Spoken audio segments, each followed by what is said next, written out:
ಕರ್ನಾಟಕ ಚುಟುಕು ಸಾಹಿತ್ಯ ಪರಿಷತ್ ನೀಡುವ ಚುಟುಕು ಚಿನ್ಮಯ ಪ್ರಶಸ್ತಿಗೆ ಹಿರಿಯ ಶಿಕ್ಷಣ ತಜ್ಞರು Shri Basaveshwara rural development and education ಟ್ರಸ್ಟ್ನ ಅಧ್ಯಕ್ಷರು ಶ್ರೀಯುತ ಡಾಕ್ಟರ್ ಶರಣಪ್ಪ ಕೊಡ್ಗಿ ಸರ್ ಅವರು ನಮ್ಮ ಜೊತೆ ಇದ್ದಾರೆ. ಅವರಿಗೆ ಪ್ರಥಮದಲ್ಲಿ ತುಂಬ ಹೃದಯದ ಅಭಿನಂದನೆಗಳನ್ನು ತಿಳಿಸುತ್ತಾ ಶೈಕ್ಷಣಿಕ ಸೇವೆಯನ್ನು ಕೈಗೊಳ್ಳುವುದರ ಮೂಲಕ ಒಂದು ಉತ್ತಮವಾದ ಶಿಕ್ಷಣದ ಸೇವೆಯನ್ನು ಮಾಡ್ತಾ ಇದ್ದಾರೆ. ಆ ನಿಟ್ಟಿನಲ್ಲಿ ಅವರು ಇತ್ತೀಚೆಗೆ ಕರ್ನಾಟಕ ಚುಟುಕು ಸಾಹಿತ್ಯ ಸಮ್ಮೇಳನದ ಅಧ್ಯಕ್ಷರಾಗಿ ಕಾರ್ಯಕ್ರಮವನ್ನು ಯಶಸ್ವಿಗೊಳಿಸಿದ್ದಾರೆ. ಆ ನಿಟ್ಟಿನಲ್ಲಿ ಅಧ್ಯಕ್ಷರಿಂದ ಕೆಲವೊಂದಿಷ್ಟು ಮಾಹಿತಿಯನ್ನು ನಾವೀಗ ಪಡೆಯುತ್ತೇವೆ. ಸಾಹಿತ್ಯ ಅಂದ್ರೆ ಮಿತವಾದ ಪದಗಳನ್ನು ಬಳಸಿ ಸವಿಸ್ತಾರವಾದ ಸಾಹಿತ್ಯ ರಚನೆ ಮಾಡಬೇಕಾಗುತ್ತೆ. ಅದು ಚುಟುಕು ಸಾಹಿತ್ಯ. ಆ ಚುಟುಕು ಸಾಹಿತ್ಯದ ಸರ್ವಾಧ್ಯಕ್ಷನನ್ನಾಗಿ ನನ್ನನ್ನು ಆಯ್ಕೆ ಮಾಡಿದ್ದಾರೆ. ಅದರ ಅಂಗವಾಗಿ ಜನವರಿ 12 ಯುವಕರ ಪ್ರೇರಣಾ ಶಕ್ತಿ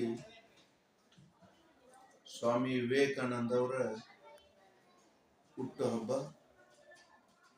ರಾಷ್ಟ್ರೀಯ ಯುವ ದಿನದಂದು ನಾವು ಚುಟುಕು ಸಾಹಿತ್ಯ ಸಮ್ಮೇಳನವನ್ನು ಕನಕದಾಸ ವಿದ್ಯಾಸಂಸ್ಥೆಯ ಸಭಾಂಗಣದಲ್ಲಿ ಏರ್ಪಡಿಸಿ ಬಹಳ ಅರ್ಥಪೂರ್ಣವಾದ ಸಮ್ಮೇಳನ ಆಚರಣೆಗೊಳಪಟ್ಟು ಅದರಲ್ಲಿ ಸಾಹಿತಿಗಳು, ಶಿಕ್ಷಣ ಪ್ರೇಮಿಗಳು, ಪತ್ರಿಕಾ ವರದಿಗಾರರು, ಸಮಾಜದಲ್ಲಿ ವಿವಿಧ ಕ್ಷೇತ್ರದಲ್ಲಿ ಅಪಾರವಾದ ಸಾಧನೆ ಮಾಡಿದಂಥ ಸಾಧಕರಿಗೆ ಪ್ರಶಸ್ತಿ ಪುರಸ್ಕಾರಗಳು ಕೂಡ ನಡೆದವು. ಸಾಹಿತಿಗಳು ಪ್ರಸ್ತುತಪಡಿಸಿದ ಸಾಹಿತ್ಯಕ್ಕೆ ಅದರ ತಕ್ಕಂಗೆ ಪ್ರಶಸ್ತಿ ಕೂಡ ಲಭಿಸಿತು.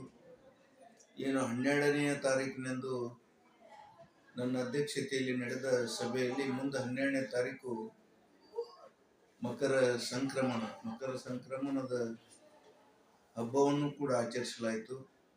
ಅದನ್ನು ನಾವು ಹೆಮ್ಮೆಯಲ್ಲಿ ಹೇಳ್ತೀವಿ. ಏನು ಬೆಂಗಳೂರಿನ ನಂತರ 2ನೇ ಮಹಾನಗರ ಹುಬ್ಬಳ್ಳಿ ಧಾರವಾಡ ಅಂತ ಹೇಳ್ತೀವಿ.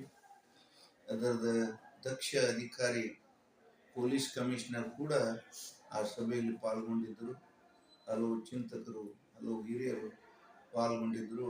ಸಭೆಯು ಬಹಳ ಯಶಸ್ವಿಯಾಗಿತ್ತೆಂದು ತಮ್ಮ ಮೂಲಕ ನಾನು ಹೇಳುತ್ತೇನೆ.